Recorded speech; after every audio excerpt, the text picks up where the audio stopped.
Welcome, my friends, to another episode of The Woggers Way. I'm your Uncle Brian with Woggers General Services in Las Vegas, Nevada, and today I'm going to show you how to install a ceiling light fixture. Now today, many of you are installing probably like these candleless LED lights, but flush mount fixtures like this are still found in entryways, hallways, laundry rooms, all over the house. And I found this footage that I filmed, well, God, it was a while ago, but I never finalized it, so let's get into it.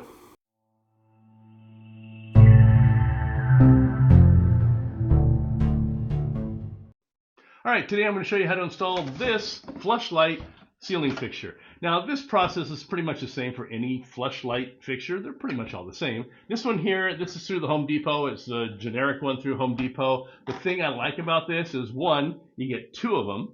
Two, the price is awesome. Three, they're large, they're 13 inches, and they hold two light bulbs, not just one.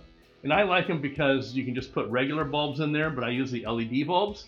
And I know you can buy the LED fixtures that have the integrated LED strips that are built into the bulb, or into the light fixture. I don't like those because if anything happens with that LED strip in there, you have to replace the whole fixture. In this case, when the bulb burns out, you just replace the bulb. And since you're using LED bulbs like I do, you're still getting the LED benefits, but you don't have to change the whole fixture, just the bulbs.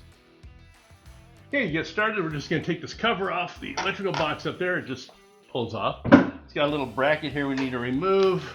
That's what held that on there. Just two screws.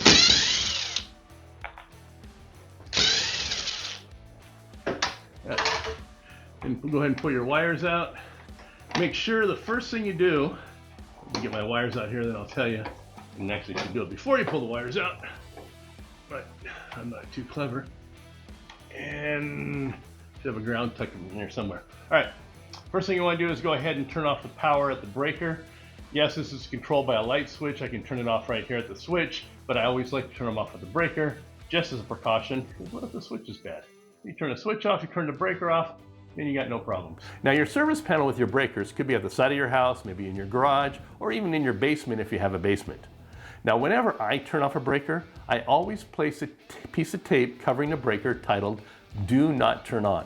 This is in case someone else in the house goes to turn something on and they find out that there's no power. So they go check the breaker and think that it's tripped, not realizing that you're working on something, and they flip it back on and, well, you get electrocuted. So it's just an added level of security.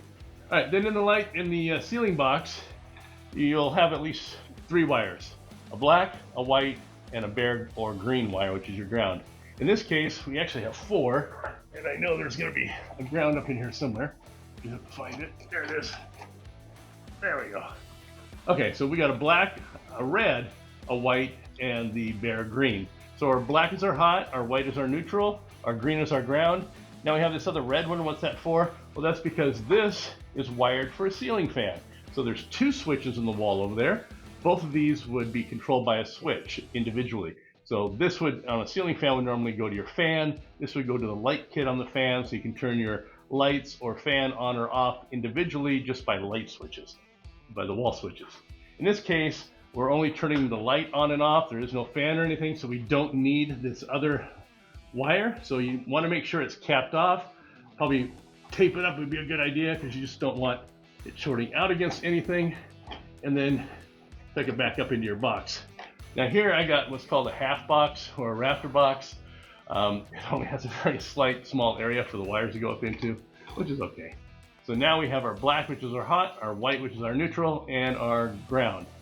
Now the first thing we need to do is we're going to go ahead and test these to make sure that they are working.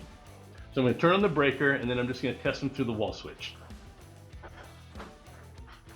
Okay, breaker's on, all three wall switches are on. The reason it has three switches, like I said, one goes to the black here, one goes to the red. The third switch will go to the outlet in the room, so if you want to plug a light or something in that outlet, you can control it by the wall switch by the door. So all the switches are on, breaker's on, so we'll test it. First of all, we'll go with our neutral, nothing. Ground, nothing, which it should be. Now if you listen, that's the red wire up in there. Here's our black. So we know we got power on those. So we know they're working. I'm going to turn the switches off to see if they actually turn the power off. Test them again. So we're good. The switches are working, power's working, we're all good, we can proceed now. Now in your packet of hardware that comes with your light fixture, you're going to have some type of mounting bracket. There's also going to be a set of screws to attach that mounting bracket to the ceiling's electrical box. A set of longer screws to attach the light fixture to the mounting bracket. Some wire nuts to connect the wires on the light fixture to the wires in your ceiling electrical box. A threaded rod. An acorn nut that threads onto the rod to hold the light shade on. And a decorative retaining plate to go between the shade and the acorn nut. And depending on your fixture, your hardware, it may vary slightly. Now before I get into the installation part, if you find the content I'm putting out there in this or any of my videos helpful, now would be a really good time to tap on that thumbs up like button and subscribe to my channel. Thank you. All right, let's get back into it. Okay, the first thing we're going to do is we're going to go ahead and mount the bracket. That's going to hold the light fixture, and then you mount this bracket to your ceiling electrical box. So if you notice, you got to step up. It's going to have a green screw in there. That's your ground screw. So it mounts this way where it steps up, not this way where it comes down, but this way where it goes up. You got 2 slots in here on each side. That's going to line up with your mounting screws in your ceiling box.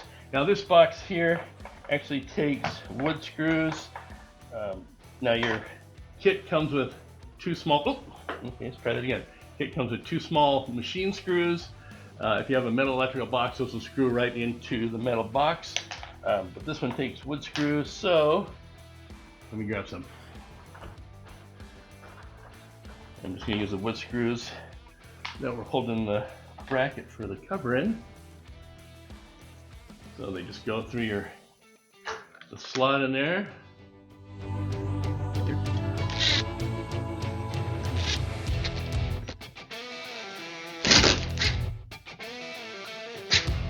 If you have the metal box, this bracket would probably span the sides of the electrical box. Unfortunately, this rafter box is too large, so I have to leave this a little bit loose. Otherwise, it's going to go way up inside. Next thing you do is you're going to go ahead and mount your ground. Now you got your ground screw up here. What I always do is I take my ground coming from the ceiling, I'll wrap it around my ground screw up here, and then tighten my ground screw down.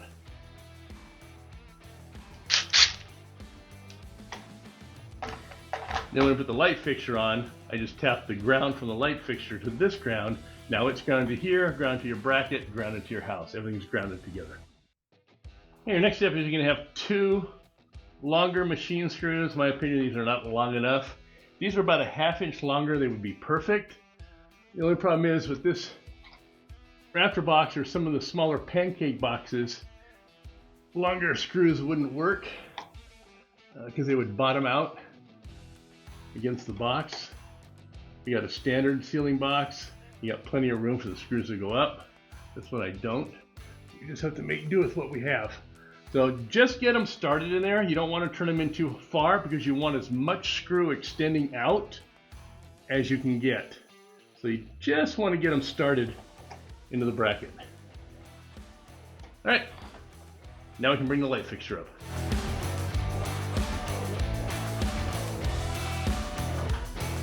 The light fixture, as you notice, like I talked about before, has 2 sockets for light bulbs. On your back, you have a black and a white and a bare for your ground.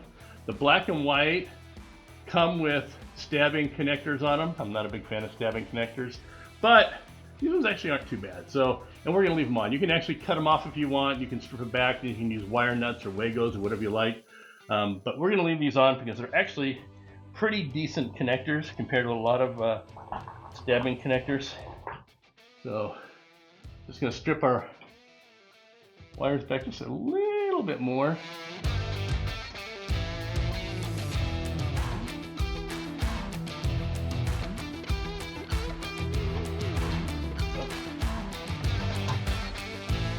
Now it does come with one wire nut, that's for your ground.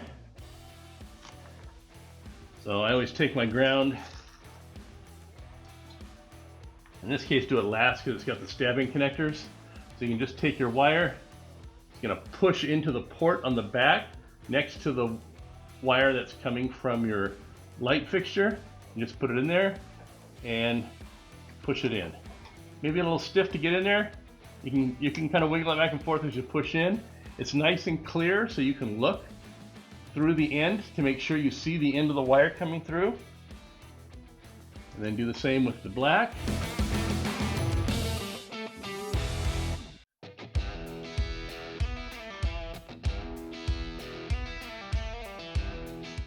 And that'll support the light fixture so you don't have to keep holding it. Makes it a little bit easier now when you try to do the ground.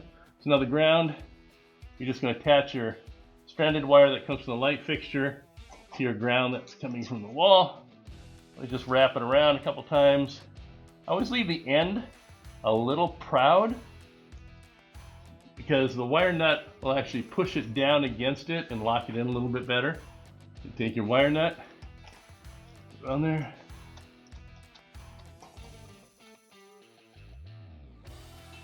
Now you're all wired up. So now you're just going to need to put your wires up into your, if you have an electrical box, you can tuck them back up in there. In this case, we don't have any room to tuck them up anywhere inside. We got a little bit of room in there, but you just put it flush with the ceiling or in the box and you'll be plenty fine.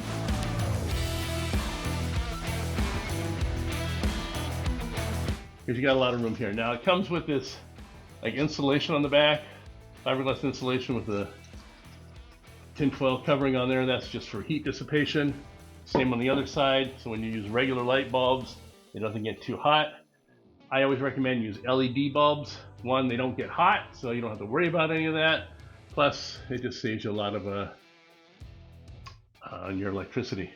Now, the hard part here is to get this onto these. And the reason it makes it harder is because of the insulation. So, it's got two little holes in your light fixture here. They're keyhole type holes, so they're big on one end and small on the other, so you can get the screw through it and then you slide them over.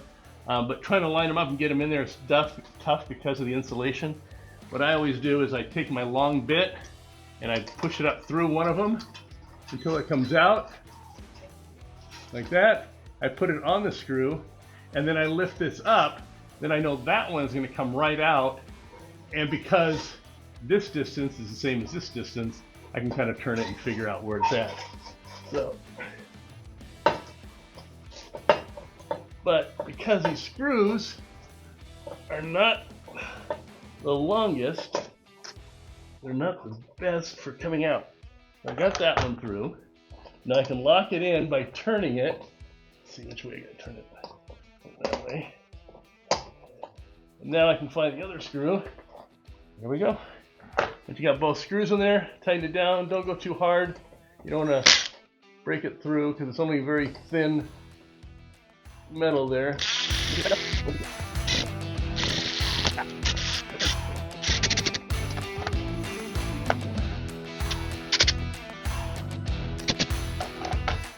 When you tighten them down, just be careful it doesn't twist on you, and then the screw heads get to the bigger side of the hole and go back through. And make sure you hold it and keep it turned. Once it's snug to the ceiling, you're good. Next thing you do is you need to put in your threaded rod. So your threaded rod has a jam nut on there. Back that nut down so you got plenty of room up here. And this is going to thread right into the center of the light fixture. So just thread that in. Leave the jam nut loose here, because now we have to adjust this depth for the diffuser. Once you have your diffuser is going to go on. You got this decorative cap that's going to go on, and then over the top of the decorative cap is going to be that acorn nut, which turns onto here, which holds everything in place. So put this up there. Threaded rod's going to come through the center of the diffuser. Put your decorative cap on there, and then you only want maybe about a quarter or a half, not even a half inch, maybe a quarter inch of thread showing, so this is cutting it out quite a bit. So now we can kind of turn it until my phone starts going off. I don't know if you heard that. All right, so we're going to turn this up. Then we'll take it down.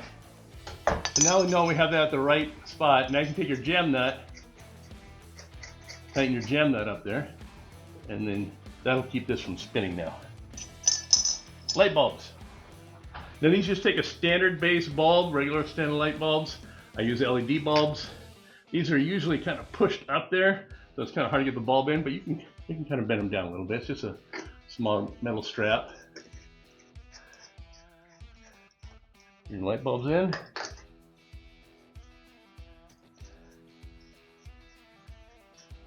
You want some good price on LED light bulbs. There's 16 pack of these LED bulbs by, I think it's Smart something, I don't know what it's called. But anyway, you can get a 16 pack. The bulbs are only like $1.25 each, I think it is. It's a good price for LED bulbs nowadays. Remember when LED bulbs first came out and they're $5, $6 a bulb? Well, just like everything else, when it first comes out, everything's expensive. Manufacturing and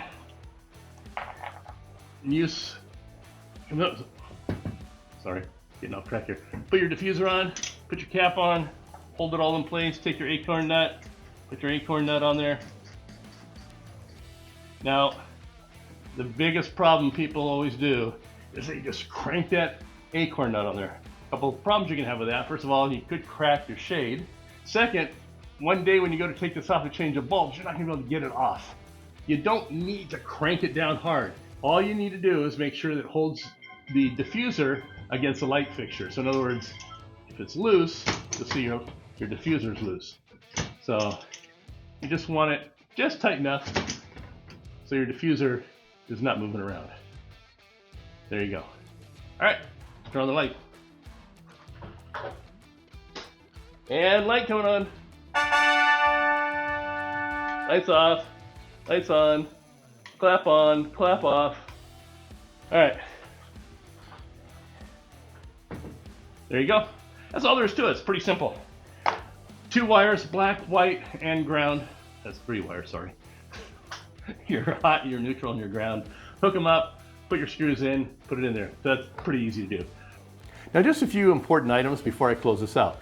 Now once you have connected the wires, but before you attach this, the fixture back to the ceiling, put a bulb in one of the sockets and turn on the switch just to make sure that it's working. Nothing's more frustrating to get it all installed and then having to take it all back down again because something wasn't connected properly. And if it's not working, there's a few items to troubleshoot, such as, number 1, is the bulb good? Believe it or not, more times often than not, the bulb is bad and people think it's something else. Number 2, did you remember to turn on the breaker? And number 3, did you remember to turn on the wall switch? And then finally, there could just be an issue with the fixture itself or maybe with your home's wires. Now keep in mind, your fixture and hardware may vary slightly from what I show in this video, but the process is the same for installation and wiring. And speaking of wiring, if you have an older house like before the 80s, verify you have proper and safe wiring in the house. Now for best practices, modern NMB Romex is best if you're not utilizing conduit. Now prior to the NMB, there was just NM and then rag wiring, also called cloth wrap wire cables. Now both of those were only rated for around 60 degrees Celsius, which isn't going to be an issue if you're using LED bulbs. But keep in mind, the socket for the LED bulb will also allow for standard incandescent bulbs to be installed. And if the fixture isn't insulated properly, the heat from incandescent bulbs could be an issue for those kind of wires. But starting around 1984, it was required to bump up the rating from 60 degrees Celsius to 90 degrees Celsius, or around 194 Fahrenheit, which is the NMB Romex. Also, pay attention to any caution labels on your fixture and never exceed the bulb rating set by the manufacturer. And if you have any questions or doubts about your wiring or are not comfortable working with electricity, please, please, please hire somebody that is. Electricity can kill. But if the proper safety steps are taken and all work is done to current codes, you shouldn't have a problem. Issues develop though when people, they cut corners, they don't use best practices, they ignore things that just don't look right, and they don't follow current codes.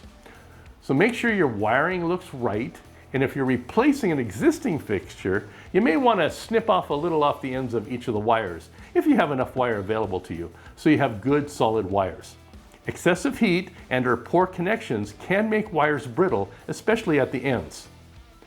And make sure to inspect your new fixture for anything that may be broken, cracked, or any loose fittings.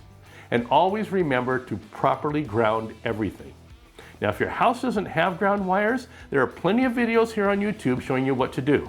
But in that case, I always recommend just to contact an electrician.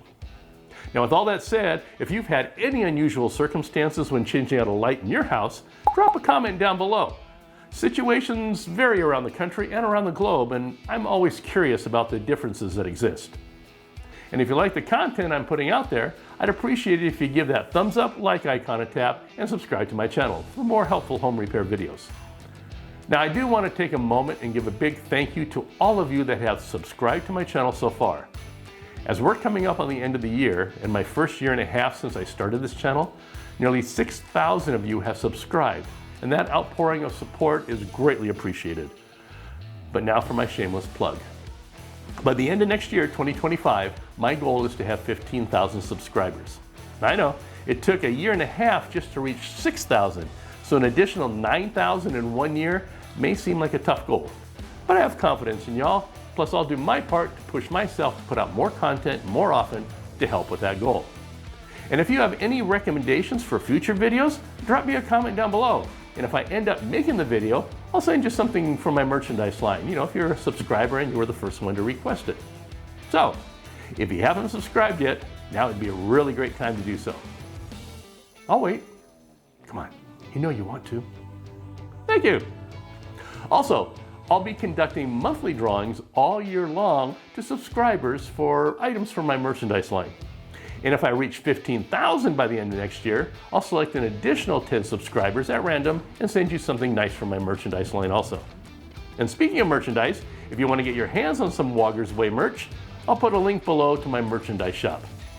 And if you'd like to win some free merchandise, outside of these upcoming drawings, I'll put a link to my webpage, which tells you just how to do that. And since apparently I'm link happy today, before I go, I'll throw a link to one of my other engaging videos, up here for you shortly. So thumbs up, subscribe to get in on the drawings and get some merch. And oh, hey, look, there's a link to subscribe. I promise, that's my last link today. Now, once again, this is Uncle Brian saying thank you for tuning into my channel, and I'll see you in the next video, like this one. Bye now.